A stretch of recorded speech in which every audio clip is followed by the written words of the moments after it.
వెంకటేశ్వర్లు గారు ఎలా ఉంది ఈ మొత్తాన్ని వ్యవహారాన్ని, ఉండవల్లి గారి యొక్క పోరాటాన్ని ఎలా చూస్తారు? పాపం ఆయన అలుపెరగని పోరాటం చేశాడు. ఉమ్మడి రాష్ట్రంలో యూపీఏ గవర్నమెంట్ దేశంలో రాష్ట్రంలో కాంగ్రెస్ అధికారంలోకి వచ్చినప్పుడు మరి మన వాళ్ళకి బాజీ గారికి బాగా తెలిసి ఈ విషయం. రామారావు గారు వీడి తెలుగుదేశం సోదరుడు ఏమో కానీ మేము మాత్రం ఆ రోజు ప్రతిధ్వని చర్చ వేదికలో 2 రోజులకు ఒకసారి పెద్ద ఆ, జరిగింది ఆ రోజు చర్చ. 2-3 అంశాలు ఉల్లంఘించిన మాత్రం వాస్తవం. హెచ్యుఎఫ్ అంటే హిందూ అవిభక్త కుటుంబానికి సంబంధించినటువంటి డబ్బులు ప్రభుత్వానికి రిజర్వ్ బ్యాంకుకి విరుద్ధంగా పన్నులు ఎగ్గొట్టడానికి ఈ మార్గదర్శిని ఒక దాంట్లో ఉపయోగిస్తున్నారు. రెండో అంశం, ఈ డబ్బుల్ని ఆ రోజు రామోజీ ఫిలిం సిటీకి రియల్ ఎస్టేట్ కి తరలించారు అనేది కొన్ని వాస్తవాలు. చర్చ జరిగిన మాట వాస్తవం. ఇది ఆ రోజు జరిగి అవి బాబీ గారికి తెలిసింటాం అనుకుంటాను. జరిగినటువంటి చర్చ ఆ రోజు నాకు బాగా తెలిసి నేను కూడా ప్రతిధ్వనికి అప్పుడు రెగ్యులర్ చర్చ TV9 కి ప్రతిధ్వనికి అది జరిగిన మాట వాస్తవం. అది కానీ ఈయన ఎందుకు పోయాడంటే, మీరు ఆయన ఎంపీ కాదు, అయ్యో ఆ ఆ రోజు ఈ రాజశేఖర్ రెడ్డికి అత్యంత ప్రియమైన శిష్యుడు ఉండవల్లి. కాబట్టి ఆ రోజు ఎట్లయితే ఈనాడు పోషిస్తుందో, ఈ రోజు ఎట్లయితే పోషిస్తుందో ఆ రోజు కూడా అదే. ఈ సందర్భంగా ఒక ఘటన మీకు చెప్పాలి. మహబూబ్ నగర్ లో ఒక ప్రాజెక్టు సంబంధించిన దాంట్లో 2007లో దాదాపు 300 కోట్లు పెద్ద ఎత్తున కరప్షన్ జరిగింది. దానికి రాజశేఖర రెడ్డి గారు స్వయాన బాధ్యత వహించాలని పెద్ద చర్చ జరిగింది. ఆ చర్చ జరిగిన సందర్భంగా గవర్నమెంట్ 2004లో వచ్చింది. వెంటనే ఈ ప్రభుత్వం మీద దాడి మొదలు పెట్టారన్న ఉద్దేశంతో ఇప్పుడు కదా జగన్మోహన్ రెడ్డి గారికి ఈనాడుని తెలుగు వైసీపీ వాళ్ళు ఎట్లయితే అంటున్నారో, ఇంతకంటే ఆ రోజు ఈనాడు మీద పెద్ద ఎత్తున దాడి జరిగిన మాట వాస్తవం. వీళ్ళు మార్గదర్శిని అక్రమంగా ఉపయోగించుకున్న మాట వాస్తవం. దాన్ని ఆసరా చేసుకొని వీళ్ళు చేసినటువంటి దాడి పెద్దది. అది అందరూ విమర్శించారు, మా పార్టీ కూడా. ఇంత వ్యక్తిగతంగా దాడి చేయడం మంచిదిగా మేము కూడా విమర్శించాం. ఎందుకంటే అప్పుడు శారదా చిట్ ఫండ్ కుంభకోణం బెంగాల్లో మరి ఎంతమందికి తెలుసో నాకు తెలియదు. దాదాపు పెద్ద కుంభకోణం శారదా చిట్ ఫండ్ కుంభకోణం.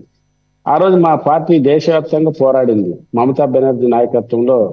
ఒక మాటలో చెప్పాలంటే మమతా బెనర్జీ అధికారంలో తీసుకురావడానికి కూడా 100 కోట్లు ఖర్చు పెట్టిందని ఆ రోజు చర్చ జరిగింది. మరి అక్కడ కూడా ఆనాడినటువంటి ప్రభుత్వాలు అవన్నీ ఏం చేసాం మనకు తెలుసు. కాబట్టి ఈ రోజు ఇది కొట్టేసిన దాంట్లో బాజీ గారు చెప్పిన దాంట్లో ఒకటి, ఆయన చనిపోయాడు, చనిపోయిన దాన్ని పట్టుకొని లాగడం సరైనది కాదు, ఇందులో క్రిమినల్ క్లోజ్ చేయాలి అనేది ఒకటి ఉంది. రెండో కేసు ఉంది. కానీ రెండో కేసు ఉంది, సుప్రీంకోర్టు ఏం చెప్పిందంటే, మీరు ఎక్కడైనా అందులో ఉన్నటువంటి లబ్ధిదారులు ఏమన్నా మా డబ్బు పోయిందా అనేది క్వశ్చన్ వేయలేదు కదా, వాళ్ళు అడగలేదు కదా, మీకెందుకు అంత వ్యక్తిగతంగా ఇంట్రెస్ట్ అనేది అడిగింది అది. అందులో ఎందుకంటే వీళ్ళు పారదర్శకంగా ఇది జరుగుతుంది కాబట్టి కొన్ని బయటికి పెట్టారు. 2500 కోట్లలో వాళ్ళ వివరాలు కూడా చెప్పారు ఎస్క్రోలో. అంటే థర్డ్ పార్టీ ఈ మార్గదర్శికి ప్లస్ చిట్ ఫండ్ కట్టిన వాళ్ళ మధ్య సమస్య వచ్చినప్పుడు లేదా తీసుకోకుండా ఉన్నప్పుడు థర్డ్ పార్టీగా ఉండడానికి ఎస్క్రో ఉపయోగపడుతుంది. అందులో పెడతారు డబ్బు. దాదాపు 500 కోట్లు 5 కోట్ల చిల్లర పెట్టారు. దాన్ని తీసుకోవడానికి కూడా కొంత కాలయాపన జరిగింది. కానీ రాష్ట్రంలో ఆనాడు జరిగినటువంటి సంచలనం అంతా ఇంత కాదు. ఎక్కడ పడితే దాడులు, మార్గదర్శిలో ఉన్నటువంటి సిబ్బంది చాలా మంది సమ్మెలు, వాళ్ళు కూడా ధర్నాల్లోకి వచ్చారు. ఇన్ని 100 మంది, ఇన్ని 1000 మంది దాని నుంచి బతుకుతున్నాం, మమ్మల్ని రోడ్డును చేయొద్దని. తర్వాత చిట్ ఫండ్ లబ్ధిదారులు కూడా ఆ రోజు ఆందోళన చేశారు. కానీ మా డబ్బు పోయింది, మమ్మల్ని రక్షించండి ఆందోళన చేసిన వాళ్ళు చిత్రం దీంట్లో. మా డబ్బు పోయింది, మేము నాశనం అవుతుందాం అనేది లేదు. కానీ వీళ్ళు చేసినటువంటి యొక్క ఉద్దేశం ప్రభుత్వానికి, అదేవిధంగా బ్యాంకుకి, రిజర్వ్ బ్యాంకుకి పన్నులు ఎగ్గొట్టడానికి, రకరకాల పేరు మీద ఉన్నటువంటి నష్టం జరిగిన మాట వాస్తవం అంతే తప్ప లబ్ధిదారులకి తీవ్రమైన ద్రోహం చేసినట్లు ఆ రోజు కానీ ఈ రోజు కానీ అటువంటిది లేదు. ఒకవేళ చేసింటే ఈ పార్టీకి అది పెద్ద చర్చ జరిగిండేది. మరి సోదరుడు రామారావు చెప్పాలి, సాక్షిలో కథనాలు పేర్లు రాసిండేవాళ్ళు. మరి అది జరగలేదు. కాబట్టి విరుద్ధంగా ప్రవర్తించిన మాట వాస్తవం, ఆ డబ్బుల్ని డైవర్ట్ చేసిన మాట వాస్తవం, ఫిలిం సిటీ కోసం రియల్ ఎస్టేట్ కోర్టు పెట్టిన మాట వాస్తవం. ఇది జరిగినంత మాత్రం వాస్తవం. కానీ దాన్ని రాజకీయ దురుద్దేశంతో మాత్రం ఈ బాబ్జీ గారికి బాగా తెలుసు, రాజకీయ దురుద్దేశంతోనే తీవ్రంగా దాడి చేసిన మాట కూడా వాస్తవం. ఇది ఆనాటి నుంచి ఈనాటి వరకు జరుగుతున్నది. సరే, ఈనాడు కూడా మనకు తెలుసు ఒక పక్షమే వాయిస్తున్న మాట మనకు అందరికి జగమెరిగిన సత్యం, అందులో డౌట్ ఏం లేదు. కానీ పత్రికకు ఒక 5-6 ఏళ్ళ క్రితం వరకు చాలా క్రెడిబిలిటీ ఉండేది. వాస్తవంగా నేను ఈ రోజు కూడా ఈనాడు చదువుకుంటూ ఉన్నాను. అటువంటిది ఈరోజు పక్షపాత ధోరణి అదే పని ఉండదు. అది మానుకుంటే దానికి ఉన్నటువంటి క్రెడిబిలిటీ ఉంటుంది. కానీ మొత్తం మీద ఈరోజు ఇచ్చినటువంటి కేసు 99% లీగల్ గా ఉన్నటువంటి అంశాలకు ఒక పరిష్కారం దొరికిందనేది మాత్రం వాస్తవం. కాబట్టి ఉండవల్లి అరుణ్ కుమార్ చేసింది 100% దీని వ్యక్తిగతం కోసమే. ఇటువంటి రాష్ట్రంలో దేశంలో జరిగినప్పుడు అన్నింటి మీద ఆయన జోక్యం చేసుకుంటే ఒక అవును ఎక్కడ జరిగినా అవినీతికి వ్యతిరేకంగా నిలబడగలుగుతాడు, నిలబడే మొనగాడనేది కూడా ఒకటి ఉండేది. మరి అది ఆ రోజు పట్టుకున్నది ఈ రోజు వరకు ఉంది.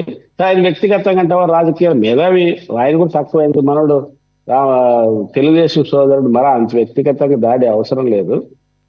కొద్దిగా తన వర్క్ చేస్తుంది. ప్రతి ఒక్కరికి రాజకీయ నేపథ్యం ఉంటుంది. ఆ రాజకీయ నేపథ్యంలో జగన్మోహన్ రెడ్డికి, రాజశేఖర్ రెడ్డికి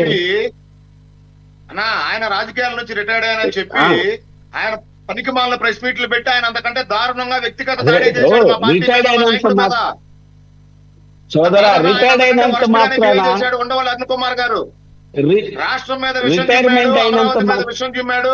కాదు రాష్ట్రానికి వస్తున్న పెట్టుబడులు చిమ్మాడు ఆయన. ఆయన ఏ రోజు అజయ్ గారు, అజయ్ ఇదేం ఉద్యోగం, రిటైర్మెంట్ అయినంత మాత్రాన పౌరులుగా ప్రశ్నించే హక్కు లేదనడం కరెక్ట్ కాదు. ప్రశ్నించవచ్చు. మీరు అట్లా అనుకుంటే వెంకయ్య నాయుడు గారు సాక్షాత్ ఉపరాష్ట్రపతిగానే చేస్తున్నాడు, రాజకీయ అంశాలను మాట్లాడుతున్నాడు. ప్రశ్నిస్తే దాన్ని ఎలా అంటాం మనం? చెప్పండి. మీరు పెద్దలు, సీనియర్ పొలిటీషియన్, చెప్తున్నా, మీరు సీనియర్ పొలిటీషియన్, నేను కూడా చెప్తున్నా, నేను కూడా వినలేదు, మీరు చాలా పెద్ద సీనియర్ పొలిటీషియన్. ఆ ఉండవల్లి అరుణ్ కుమార్ అనే వ్యక్తి ఒకరిని ప్రశ్నిస్తాడు, ఆయన ఎవరిని ప్రశ్నించడు. ఇంకా పార్టీ నాయకుడుగా ఒక నిమిషం కొద్దిగా ఆవేశపడకండి అజయ్ గారు ఆల్రెడీ ఆయన పూర్తిగా వ్యక్తిగతంగానే టార్గెట్ చేసి మార్గదర్శిని ఈనాడు రామోజీరావుని ఆయన వైఎస్ఆర్ గారికి ఫేవర్ చేద్దామన్న దీంతో చేశాడని ఆయన ఫస్ట్ ఓపెనింగ్ దాంట్లో చెప్పారు. ఇంకా దీంట్లో చర్చ కాదు, ఆయన చేపించింది, ఆయన గారు పెట్టించింది ఫేవర్ గా కూడా కాదు. ఆయనే అది అందరికి తెలిసింది. ఆ రోజుల్లో మీకు చాలా విషయాలు తెలియదు. ఆ రోజుల్లో రాజశేఖర రెడ్డి గారు డైరెక్ట్ గా నేను చెప్పా ఏ నేపథ్యం మహబూబ్ నగర్ లో రావటమే ఒక చిన్న ప్రాజెక్టు 300 కోట్ల అవినీతి జరిగింది. అది పెద్ద ఎత్తున వార్తలైనాయి. మా పార్టీ బివి రాఘవ్ గారి మీద కేసు పెట్టారు. కేసు పెడితే ఆ కేసుని నేను కోర్టుకు వెళ్ళను కానీ నువ్వే ఉపసంహరించుకోవాలంటే రాజశేఖర రెడ్డి గారు పొరపాటు అయింది, రాఘవ్ గారి మీద కేసు పెట్టడము అని రాజశేఖర రెడ్డి కేసు ఉపసంహరించుకున్నాడు. బాబ్జీ గారికి తెలిసే ఉంటది ఈ విషయం. ఆయన ఉపసంహరించుకున్నాడు, రాఘవ్ గారు పెట్టిన కేసు తప్పు. కాబట్టి ఈ నేపథ్యంలో వ్యక్తిగతంగా వచ్చినటువంటి అది దాడే, అందులో డౌటే లేదు. రాజశేఖర రెడ్డి గారికి ఆ రోజుల్లో అత్యంత ప్రియమైన స్నేహితుడు ఆయన. ఆ నేపథ్యంలో వచ్చింది. కాబట్టి ఎట్టికేలకు మొత్తం మీద ఉల్లంఘన చేసిన మాట వాస్తవం, అది మనం గ్రహించాలి.